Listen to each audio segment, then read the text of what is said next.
Okay, next. This is a fat-related movie called Fat. So you know I'm going to be doing my Fat on Film review about this on my other channel. And this is an American film. Let's see. Powered by an utterly fearless tour de force performance by Mel Rodriguez, Fat is a bracingly personal inventory of the indignities of battling obesity.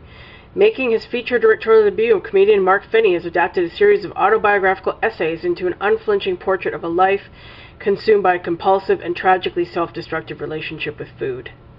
So that sounds really, really good. You know I'll be seeing that one. That's a must. Okay, and I'm just going to go to the essentials here because I've got so much. Here's another fat-related movie called Paradise. And this is a Mexican film. Childhood sweethearts Carmen and Alfredo live a life of quiet bliss in Satellite, a sleepy suburb outside of Mexico City. When Alfredo is offered a promotion, the lovebirds make the move into the bustling metropolis. It's a rude awakening for Carmen, who until now is not really worried about the fact that she and Alfredo are both overweight. After overhearing gossip about their body shapes at a company party, she decides it is time to swap the donuts for salads and urges Alfredo to join her in a weight loss program. But when only one of them actually starts to slim down, a rift emerges in their relationship. So that sounds pretty good. That is a possibility. Here's another movie with Irfan Khan again, Kissa. Hope I'm pronouncing that right. Kissa.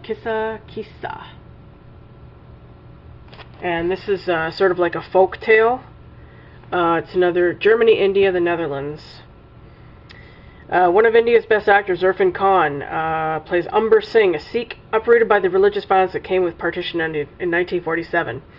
He and his family moved to a safer locale, and it is here that the story takes a remarkable turn. Having already fathered daughters, Singh now wants a son. When his next child is born, he celebrates his wish come true, but there is one problem. The baby is in fact a girl. And I think she's raised as a boy or something, so that's a possibility. Here's another must. Austria. As you know, Austria always has good films. Gott Spielmann. The director's name is Gott Spielmann. This guy always makes good movies, very good movies. It's called October, November. And let's see here. Sonya is an actress living in the city who revels in her fame, a defense mechanism that belies the mounting anxieties fostering her identity crisis.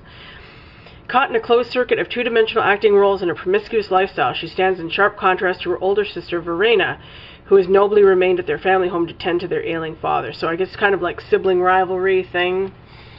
So, and he makes just incredible, incredible movies. So it's going to be really good. And this one I also want to see. This is a must, called A Wolf at the Door. I think this is a Brazilian film.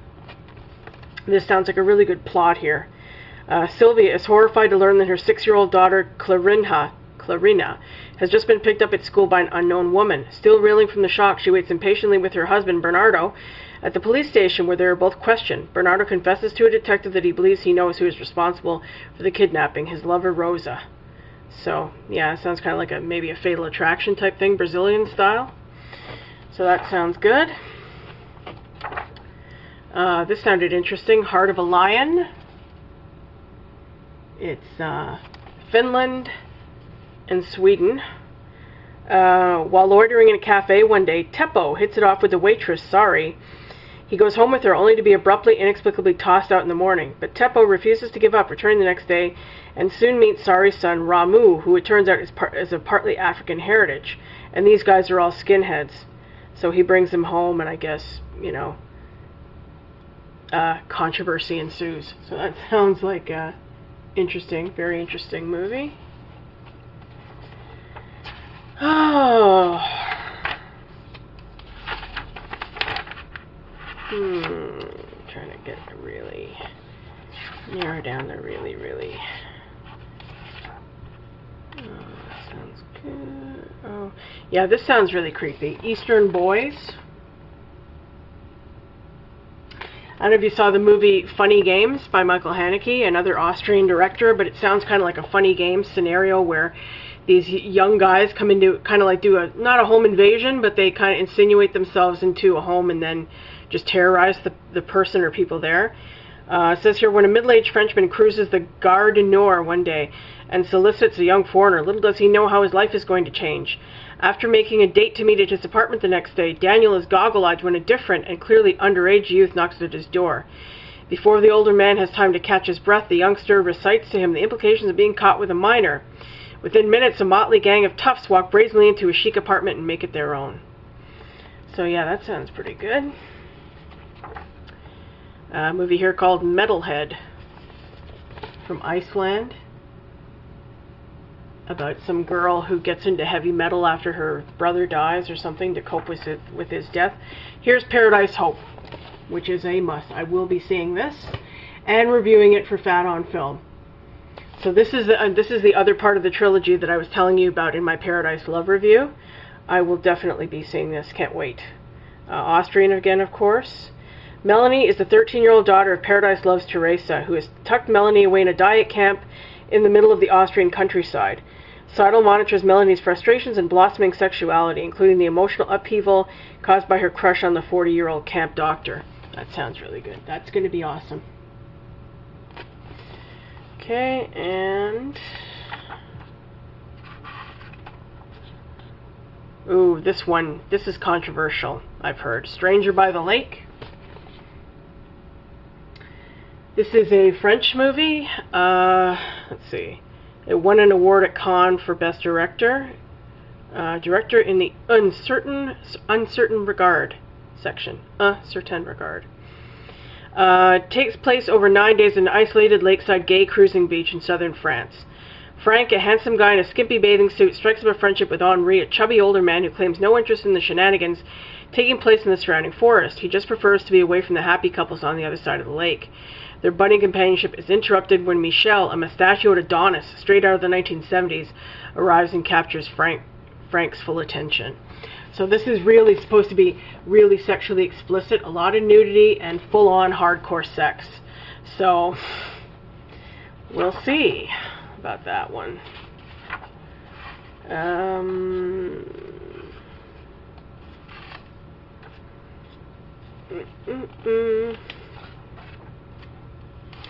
Now we're into oh, this one I have to see. I'll show you that in a second. Oh, this looks interesting. Burt's Buzz. This is a movie about the guy who invented Burt's Bees. You know, the bombs, like the lip balms and the hand cream and stuff. Apparently he sold the brand and he made like no money. He got hoodwinked out of all his money or something. But anyway, this guy's like a real backwoods type of guy, and it tells his story and how he lives and where he lives and all that. So that sounds really interesting. This I have to see. It's called Finding Vivian Maier. I've never heard of her, but from this picture that I see, I can just imagine what she's a photographer from the 50s, and this documentary is all about her work. I've never heard of her before, and it sounds really good. When Vivian Maier died in 2009 at age 83, she left behind more than 100,000 negatives of her street photography. She had spent most of her adult life as a nanny with no spouse, no children of her own, and no close ties. Her photographs and belongings were hidden in storage until the rent came overdue and the facility auctioned them off. Wow. They might have vanished into obscurity were it not for the intervention of John Maloof, a 26-year-old amateur historian in Chicago, who purchased a box of her unidentified photographs and became obsessed by what he discovered. Sounds really good. I'm seeing that.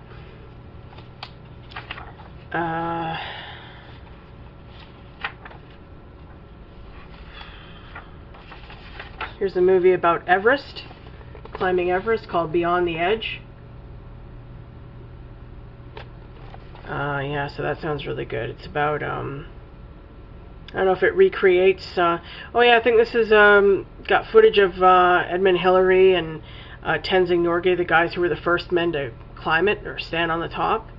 So that's, I guess that tells about their expedition.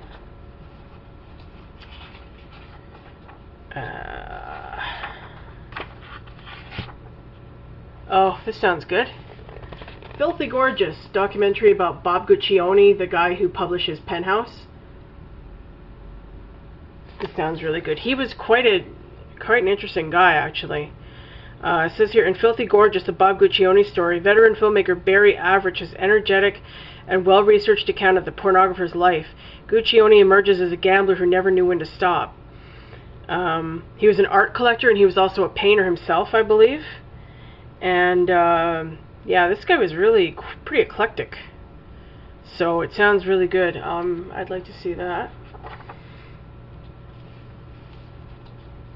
Oh. Tim's Vermeer.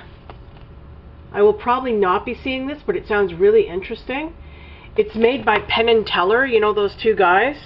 It's about some guy trying to recreate a Vermeer painting, the music lesson.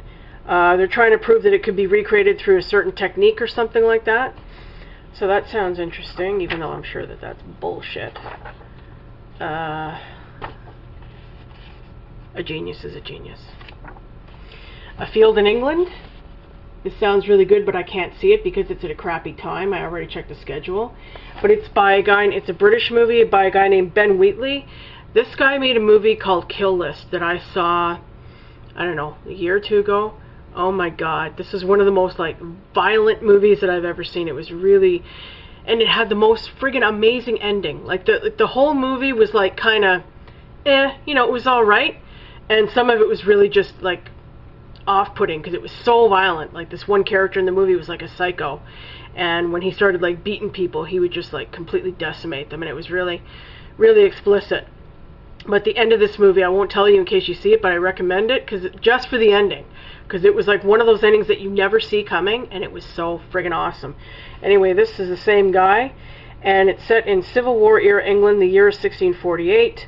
A group of soldiers flees from the battlefront through an overgrown field, only to be captured by the frightening and commanding O'Neill, who forces the men to accompany him on a bizarre search for a treasure he believes is buried nearby.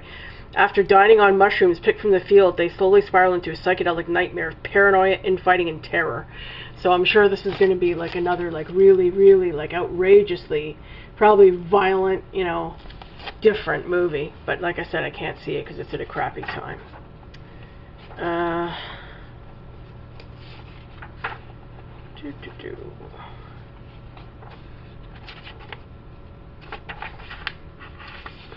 Okay, I'm going to try to go to Midnight Madness or Vanguard here. Hang on.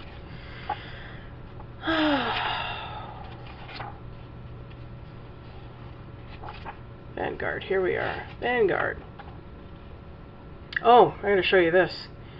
They're doing something at the AGO. They're probably going to have promos for this before the film. Some David Bowie thing. This looks really, really cool. I should go check this out. It's some kind of a multi-sensory collision of music, art, and fashion about the icon who redefined pop culture. So that's at the art gallery. That sounds really cool. Okay, yeah, Blue Ruin. This sounds good. Look at the picture. Sometimes you just look at the pictures of these movies and they sell you, you know. It says here, Dwight, a scruffy vagrant, lives by the beach, scavenges for food in dumpsters, and sleeps in a rusty old car. His seemingly aimless existence is interrupted when he learns of a man's release from prison. Dwight transforms overnight and his life purpose snaps into focus as he returns to his Virginia hometown to face his past. Set against the lush and misty Virginia countryside, Blue Ruin is a stark, brutal story that unfolds more as a complex character piece than an exploitation film. So this guy is like getting revenge on somebody. So that sounds really good. Good stuff. Oh, gotta show you this. Harry Potter is all grown up. Check that out. Daniel Radcliffe. I'm not going to see this, even though it sounds kind of interesting, but wow, he's looking good these days. I like those horns, I gotta tell you. Some kind of weird movie about some girl disappearing or something, and he sprouts these horns. It sounds really weird. Oh, this one sounds freaky. Sappy, Philippines. This is like, says here, the film follows two competing television news teams as they chase a variety of leads, gradually zeroing in on an impending and possibly apocalyptic storm, a middle-aged teacher who may or may not be possessed by a demon. Yeah, so this, it's kind of like, it says it's a combination of comedy and like horror, so it sounds good, sounds interesting. This one here I'm definitely seeing. Sacrament. by Ty West, director Ty West. And this is like about a religious cult, kind of like a, you know, the Jonestown thing, like where the suicide cult thing. This sounds really fucking good. Known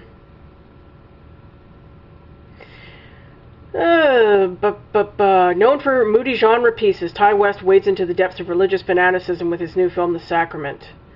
And this guy's sister is at this cult or something, and then they go there and they meet this guy, and I guess they find out how weird the place is, and I'm sure all kinds of freaky stuff happens. So that sounds really good. I'll be seeing that for sure. Proxy, another one. It's another thriller. That's a must. I'm going to be seeing that. It says here, as a very pregnant Esther walks home after a doctor's appointment, she is viciously attacked by a hooded assailant.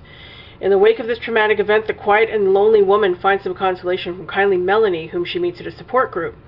At first, Esther's life of sadness and solitude seems to be finally opening up to the possibility of a real friendship. That is, until a chance encounter makes it clear that nothing and no one in her life is as it appears. So it looks like this woman is not as nice as she seems. So that sounds like a good, very good movie.